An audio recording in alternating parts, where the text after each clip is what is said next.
Welcome to Kenton's videos. Enjoy the video.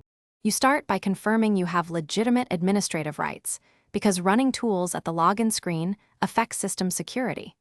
Once authorized, use another Windows PC to create official recovery media with the Media Creation tool. Make sure the USB is at least 8 GB. Also, take a moment to record the exact username and any recent system changes. These steps set you up to access Windows recovery environments safely, and they prevent accidental data loss or unauthorized access later. Once done, boot the target PC from the recovery USB by selecting the boot device in BIOS or the boot menu. Make sure to choose Troubleshoot, then Advanced Options. This presents official tools like Startup Repair and System Restore.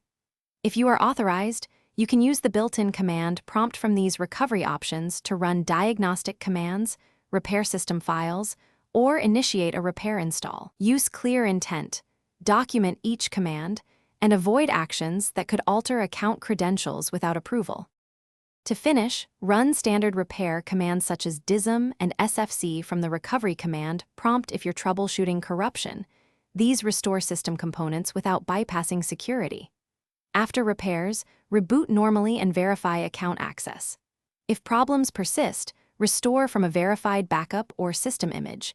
Make sure you have authorization.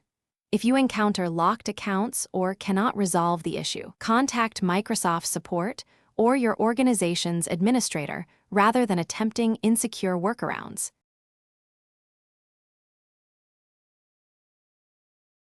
Thanks for watching. Consider subscribing if we helped you.